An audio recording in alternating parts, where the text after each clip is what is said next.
Hello, I'm Sierra and welcome to my kitchen. I'm going to be cooking some pretty simple recipes on this channel. So I figure let's start with a classic, especially because I have some very, very ripe bananas that are just asking to be made into banana bread. So let's get started.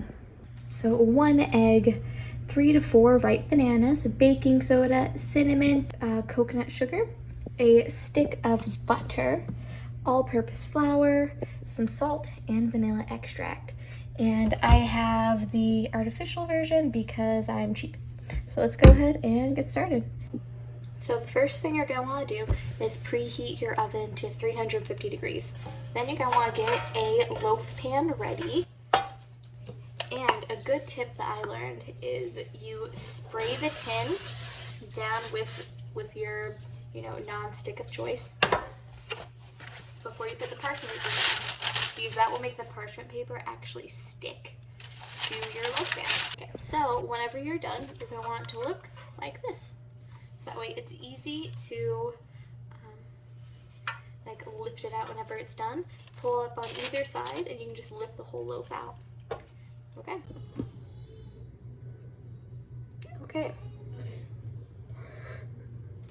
So we're gonna want to go ahead and peel our bananas and mash them up. So we're gonna do that right now. I have 4 ripe bananas. We can do this recipe with 3. I just have 4. And I feel like I might as well use them all, because what's the point of having just 1 banana sitting around that I'm not gonna eat, So here are my bananas, and to mash them up, I typically use a potato masher, but you can just use a fork. Okay, and now it's mashed down to a nice goo. It's okay to have a little bit, like a few chunks in there. It's totally fine. It helps the consistency of the banana bread. But yeah, it should look like baby food. Okay, now I'm gonna get my stick of butter and put it into a glass measuring cup or a glass bowl. It doesn't really matter because a stick of butter is a measurement. But I just like to warm things up in this. And I'm going to melt it in the microwave. It's only going to take about like 15 seconds in the microwave. And in the meantime, while you're doing that, go ahead and get your egg, smack it on the counter, drop it in there. And you're going to want to beat this because it's just easier to work with after it's been beaten. So let me go ahead and do that. And I'm just using a little plastic Tupperware. You don't need a fancy bowl. This works. It's the job done. Boom, done. Okay, so I have my butter out of the microwave. It's mostly melted, but it's not like super hot or anything. And then you're going to put that in with your bananas. And I'm just using a silicone spatula to stir, but you can use like a wooden spoon or anything.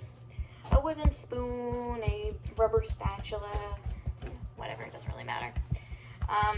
Let's go ahead and stir it up, and I'll show you what that looks like. And you're gonna have a few butter chunks because the banana is cold and the butter is hot. That's fine, that's normal. There's gonna be little like happy chunks of butter through your banana bread. When that's all stirred up, you're gonna want to fry your egg in there. And because it's not hot, the butter wasn't hot, the bananas aren't hot, that will not cook your egg. So you should be good to go. If you have either of those things too hot, your egg will scramble in the mix, and that's just nasty. So you don't want that. Okay, and then you're just gonna stir that all up. And it doesn't have to be super smooth, but until everything is mainly homogeneous. And whenever you're done using stuff, make sure to put them to the side. Keep your workstation clean. And that just will make everything so much easier with the cleanup later. Okay. And I'm looking over my recipe card right here.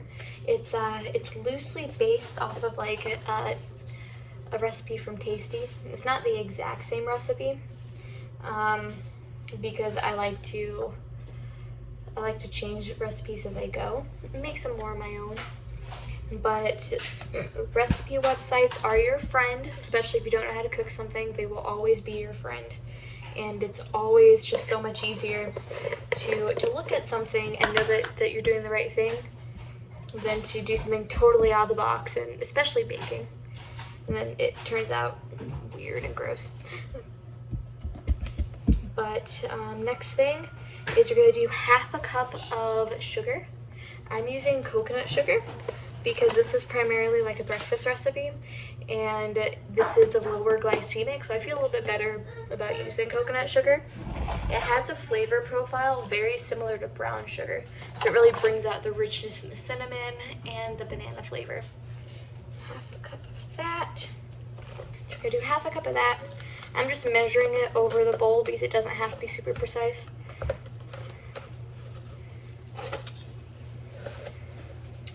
Always be careful when you're doing that.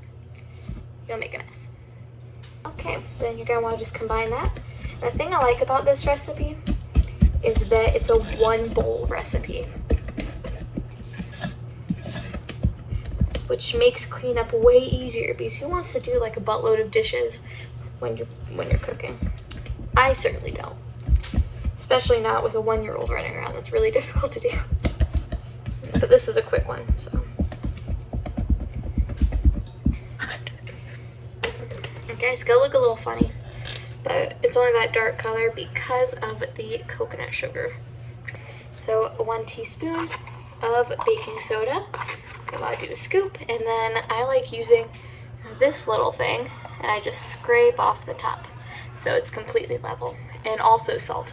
I am gonna use about half a teaspoon of that. You don't want it to be super duper salty or anything, but salt is a flavor enhancer, so it will always, in moderation, it will always bring up the sweetness in desserts and amplify the flavor of whatever you're cooking. That's why salt's in everything. Of course, with cinnamon, I'm not as exact as the baking powder, but my vanilla extract, again, a teaspoon of that. And this is a dry teaspoon, so the measurements will always be a little bit off because dry and wet measurements are not the same. But it's vanilla, it's no big deal. Okay, so I have my 1 1/4 cup. Sorry, 1 3/4 cup, which I already have out, so awesome.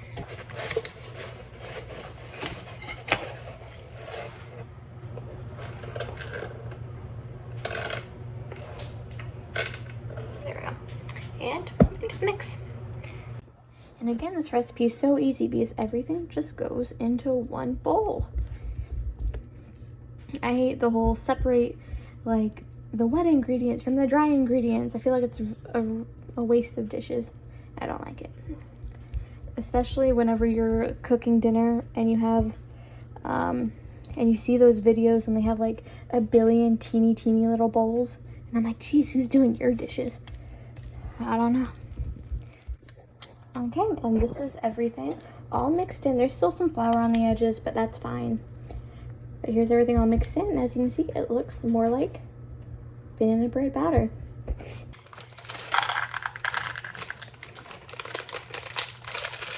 And these they're not chips, they're more square. So I'm gonna use a little bit more of them. These don't go as far. That's my kid. Because he wants banana bread too. Alright. Boom. I'll drop that in there. All those delicious little chocolate bits. Okay, now it's time to put this in the pan. And you always want to fill up pans when you're baking about 3/4 of the way up. So that way it gives your bread or your dessert room to rise. This also does work in muffin tins, but it just has to be in the oven for a shorter amount of time. I normally do that if I have way too much batter. Good.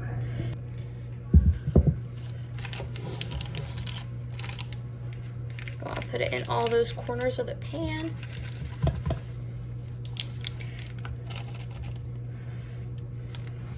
Okay, and this is gonna go in the oven for 50 minutes to an hour. Okay, I just pulled this out of the oven. So now you're gonna take a toothpick and you're going to push it down just to make sure this is fully cooked, and it should come out clean like this. But it's got like chocolate on it, of course, but and then it's done. So you're going to go ahead and let it cool for about 10 to 15 minutes. Lift it out of here, and then slice your beautiful bread.